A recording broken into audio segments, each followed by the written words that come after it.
श्री हरिराय जी महाप्रभु जी ए 41 पत्रों आपना लघु भ्राता गोपेश्वर जी प्रभु ने लौकिक जे भविष्य में आवनारू कष्ट छे जेथी चित्त शिथिल थवानुं अने निधि स्वरूप ने श्रम न पड़ी जाए, मुख्य अलौकिक भाव वळीथी फरी प्राप्त थई जाए ते शुद्ध हेतुथी ज आपे आ पत्रों लख्या हता अने ए पत्रों वांचता ज गोपेश्वरजी प्रभुने चमत्कारिक अनुभव थयो। चित्त जे लौकिक कष्ट हतुं तेमांथी बहार आवी अने आ वળી ઠાકોરજીની શ્રી નિધિ સ્વરૂપની શ્રી વિઠ્ઠલનાથજી શ્રી યમુનાજીનું જે સ્વરૂપ છે આપના માથે પધરાવેલું હરિરાયજીના તે હવે અત્યારે ગોપેશ્વરજી સેવા કરી રહ્યા હતા, તેથી હવે સેવામાં એમનું ચિત્ત ફરી પાછું લાગી ગયું અને આપે એ પણ જાણ્યું કે આ સર્વ પત્રો તો આચાર્ય સમસ્ત વલ્લભકુલના પણ સમાધાન અર્થે જ પ્રગટ થયા છે, એટલે આપે જ ગોપેશ્વરજીએ સ્વયં જ આ બધા જ શ્લોકોના શબ્દાર્થ વિવેચન પ્રગટ કર્યા છે। આજે જે 33મો શ્લોક અધૂરો હતો ગઈકાલે પત્ર એમાં જે શ્લોક 6 આવશે એમાં આગળનો જે શ્લોક છે એનું થોડું સ્મરણ કરી લઈએ। આગળના શ્લોકમાં એવું આવેલું કે જે અભિમાન અને મદ આ બંને દીનતાના વિરોધી ગણ્યા છે અને તેને તેમાંથી મુક્ત થવા માટે સાધુ એક સાધન કયું હતું કે તમે ઇન્દ્રિયોની દૃષ્ટાનો સાધનથી નાશ કરવો। આ સાધનનો અર્થ એવો થાય કે એ તો જો કે મને નથી ખબર કે ભાઈ મદ અને અભિમાન એ કયા સાધનથી દૂર થાય, આમાં લખ્યું છે સાધનથી દૂર થાય, સાધનથી દૂર કરવો, તો એ વિષયમાં ગઈકાલે વિવેચન આપણે લીધેલું હતું। એમાં સાધન વિશે જો હોય તો હું બધે એકવાર જાણી લઉં। એટલે સાધન માટે એવું કહ્યું હતું કે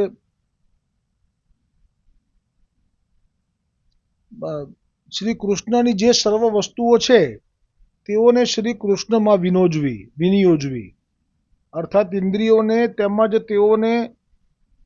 તેઓના સ્વામી શ્રી કૃષ્ણની સેવામાં વિનિયોજવી। સર્વ ઇન્દ્રિયોની લૌકિકમાંથી આસક્તિ દૂર કરી ભગવાનમાં આસક્તિ કરાવવી, આ એક સાધન થયું જે ગઈકાલે કહ્યું હતું। આજે એનાથી વધારે કૃપા કરતા એવું કહી રહ્યા છે શ્લોકમાં 6થા શ્લોકમાં। પેલા શ્લોક લઉં।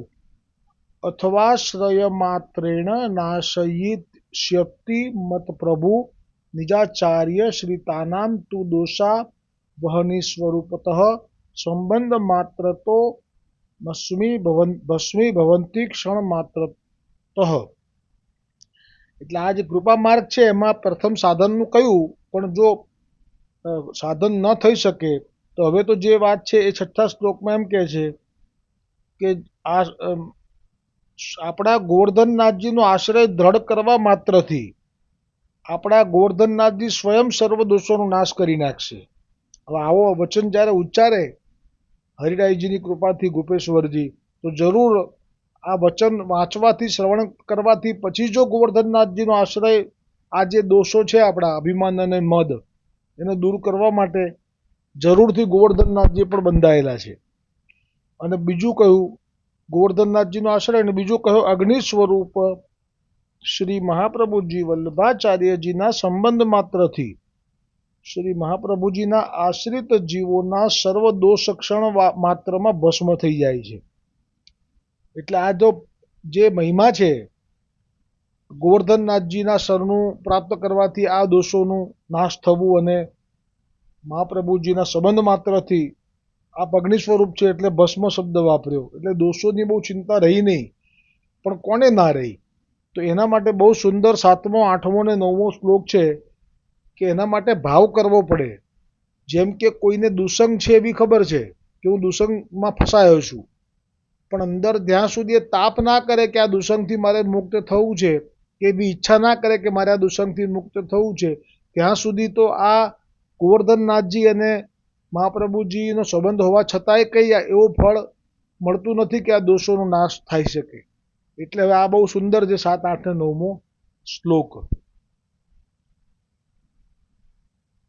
સ્વાચાર્ય અતઃ સ્વાચાર્ય માત્રે કશરણેસ્ત પરાશ્રિતે તદ ગ્રંથ થાવતો ધાય વિહિતા પ્રિયકંતે દુસંગ વિજતે સંગ સંપ્રાપી સ્વસ્થે સેવા પરેરણાશ્રય ચક્ષણો કામ લોભા દિનો સે પરિત્યાગે છમ્મી સદા. એટલે શબ્દાર્થ, શ્રી મહાપ્રભુજી વલ્ભાચાર્યજીના આશ્રિત જીવોએ સદા એક જ એમનું જ શરણ સ્વીકારી એમના જ ગ્રંથોનો અર્થ ગ્રહણ કરવા માટે પ્રયત્નવાન થવાનું કહ્યું. તો જ આ ગોવર્ધનનાથજીની અને મહાપ્રભુજીની કૃપા ઉતરશે દોષોનો નાશ થવા માટે. પછી કહ્યું દુસંગથી રહિત થઈ જવું પડે, થોડું એના માટે મન મજબૂત કરવું પડે અને દુસંગથી રહિત થઈ અને પછી સત્સંગ પ્રાપ્ત કરવાને આશાયુક્ત થવું પડે. એટલે એકલો દુસંગ છોડવાથી એ ભય જતો નથી રહેતો, પણ એના મૂળમાંથી ભય કાઢવો હોય તો દુસંગથી રહિત થઈ અને પછી સત્સંગ પ્રાપ્ત કરવા માટે આશાયુક્ત. એટલે જ્યાં સુધી આપણી અંદર આના માટે સત્સંગ માટેની આશા દ્રઢ નહીં થાય ત્યાં સુધી સત્સંગ પણ નહીં મળે, એવું કહેવા માંગે છે. આશાયુક્ત થઈ. પછી કહ્યું સેવામાં ચતુર થઈ. એટલે સેવામાં ચતુર એટલે સેવામાં પહોંચતી વખતે કોઈ પણ લૌકિક અડચણ આવવાની થાય તો એમાંથી ચતુરાઈપૂર્વક છટકબારી શોધીને પણ સેવામાં પહોંચી જવું. એટલે સેવામાં ચતુર થઈ. અન્યાશ્રયના ત્યાગમાં પણ ચતુર થઈ. એટલે જેમ પુરુષોત્તમ શેઠ કાશીવાળા કે જેને દર વર્ષે પેલા કાકા, એના સગા કાકા હતા પુરુષોત્તમ શેઠના, એક દર વર્ષે એમને કહે કે આપણે પેલા તીર્થ કરવા જઈએ, ગયા તીર્થ કરવા જઈએ. તો એમને મર્યાદા માર્ગી હતા, એટલે એમને તો આવું બધું, જે લોકોને સેવા ના હોય, જેમને બ્રહ્મસંબંધ ના હોય, એ લોકોને તો આવી રીતે તીર્થોમાં જવાનું બહુ થાય મન. એટલે પુષ્ટિ માર્ગીય જીવને ચતુરાઈથી કેવી રીતે એમાંથી છટકવું એ પ્રસંગ એમાં આવે છે. અને એમાં તો ઠાકોરજીએ જ જો કે એમની બુદ્ધિ ફેરવી, એ ચાલી નીકળ્યા આગળની બગીમાં કાકા, પાછળ પુરુષોત્તમ કાશીના હતા જે વૈષ્ણવ એ શેઠ. અને જ્યાં આગળ થોડાક કોષ ગયા હશે ને રસ્તામાં રીંગણના ખેતર જોયા, આમાં રીંગણ જોયા એટલે તરત જ આપને ઠાકોરજીને માટે રીંગણનો ભોગ ધરાવવાનો મનોરથ થયો. અને આ મનોરથ ઠાકોરજીએ પણ જાણ્યો અને ઘરે જતાઈ દીધું એમના પત્ની અને માતાને કે હવે પુરુષોત્તમ શેઠનું તો, પુરુષોત્તમ દાસનું તો તીર્થ ગયા પતી ગયું. એટલે આ લોકોને નવાઈ લાગી કે આવું કેમ બોલ્યા? તો કે હા, એ પાછા આવે છે અને રીંગણ લઈને આવે છે, એટલે તમે હવે પૂરી અને જે એમનો મનોરથ છે એ બધું કહી દીધું ગોવર્ધનનાથજી. એટલે એ લોકો કરવા લાગ્યા. તો આ રીતે બીજા બધામાં અલગ અલગ રીતે કીધું છે કેવી રીતે આપણે ચતુર રહેવું એમ તીર્થોમાં વગેરેમાં. કેમ કે પુષ્ટિ માર્ગના જીવોને તો સેવા અને સત્સંગ એ બે સૌથી ઉપર કીધા છે. એમાં સત્સંગ તો સૌથી ઉપર કીધો છે. અને આશ્રય સિદ્ધ થાય દુસંગનો, હા, ત્યાગ કરવો અને આશ્રય થઈ અન્યાશ્રયના ત્યાગમાં ચતુર થવાનું. અન્યાશ્રયમાં તો એક આ તીર્થ પણ આવે, પછી બીજા કોઈ અંશ અવતારના વિશે કથા હોય કે એમના પૂજન હોય કે એવું કંઈ હોય તો ત્યાં પણ એ ત્યાગ જ કરવો. હવે ગયા કદાચ તો બી ભળવું ખરવું, હરિરાયજીએ કહ્યું છે વેદાંત સાથે ભળવું, પણ ઉપરથી ભળવું અને કંઈ લેવું નહીં ત્યાં. એમાં પછી શરમ નહીં રાખવાની, ના પાડી દેવાની, અમે નથી લેતા. તથા સદા કામ લોભાદી મુખ્ય દોષોનો સર્વથા ત્યાગ કરવાની ઈચ્છાવાળા થઈને સ્થિતિ કરવી. એટલે કામ, લોભ, આ દોષો જેના ગયા છે એનું તો ભાગ્ય છે, પણ જેના નથી ગયા ધારો કે, તો એના માટે પણ એણે આ મેં કહ્યું એમ ઈચ્છા તો કરવી જ પડશે. પોતે અંદરથી જ્યાં સુધી પોતાની રીતે મક્કમ થઈને નિર્ણય નહીં લે કે ઈચ્છા નહીં કરે આ કામ અને લોભથી મુક્ત થવાની, વગેરે દોષોથી મુક્ત થવાની, સર્વથા ત્યાગ કરવાની ઈચ્છાવાળા થઈને સ્થિતિ કરવી. એટલે એવી ઈચ્છાવાળા થઈને સ્થિતિ કરવા માટે પહેલું પગથિયું કીધું આ. પછી બધું ગોવર્ધનનાથજી અને મહાપ્રભુજી સંભાળી લે.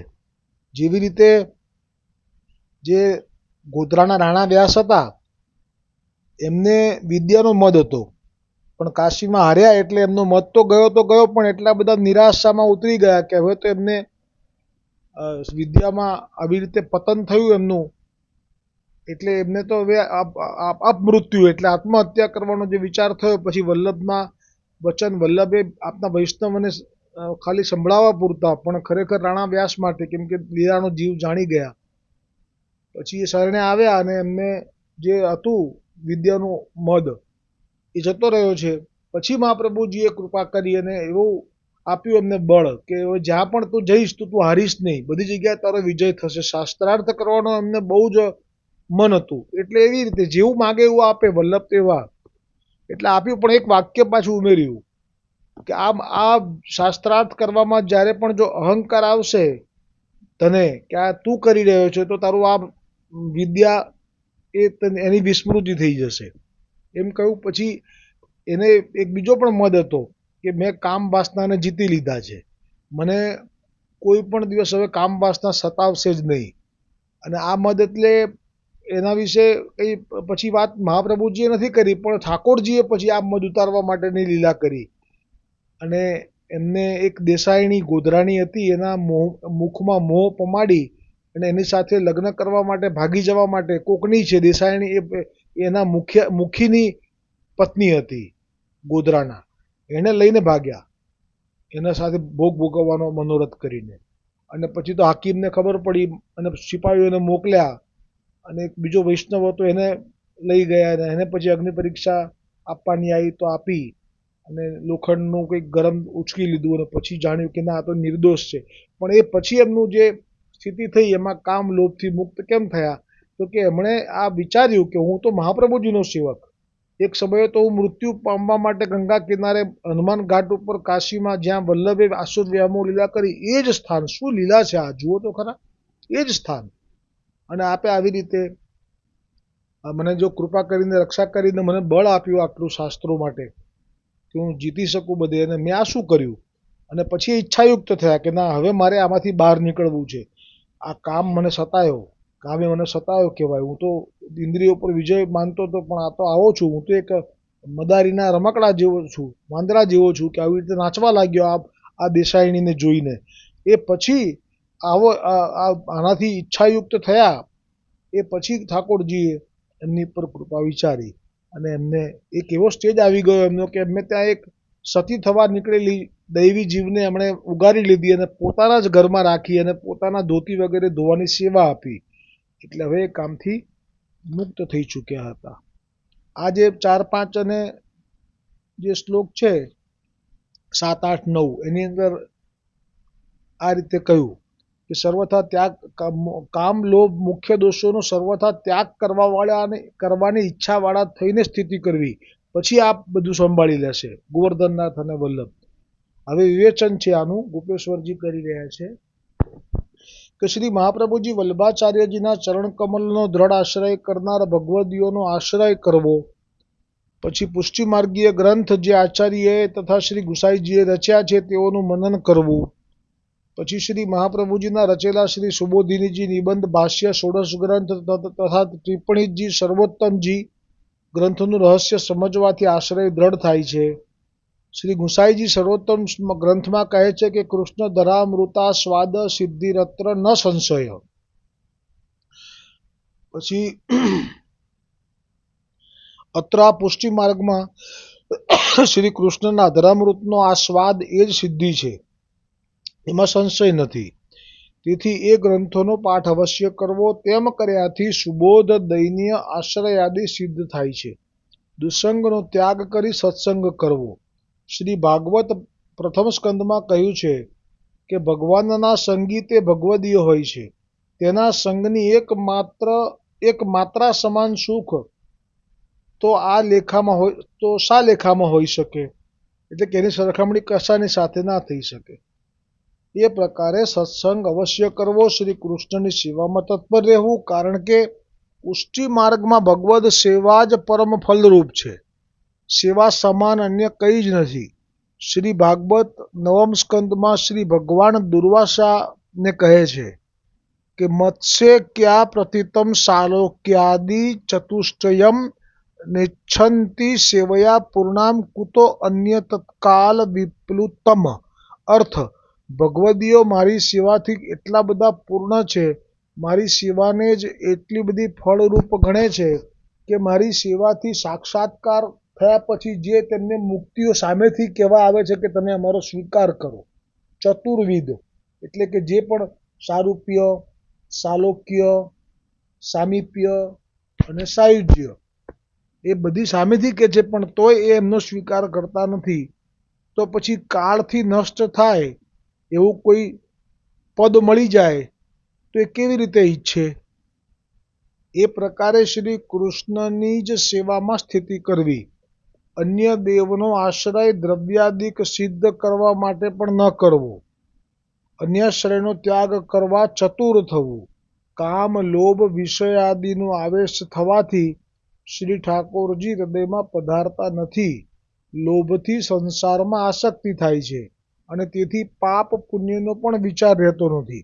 કામી તથા લોભી પોતાના સ્વાર્થને જ વશ છે. તેથી કામ, લોભાદિનો સત્વર ત્યાગ કરવો, ત્યારે ફલરૂપ દૈન્ય સિદ્ધ થાય છે. આવતીકાલથી શિક્ષાપત્ર 34મો શરૂ થશે. બોલો શ્રી હરિરાયજી મહાપ્રભુજી કી જય હો. અને આ 34મા પત્રમાં કુલ 33 શ્લોક છે.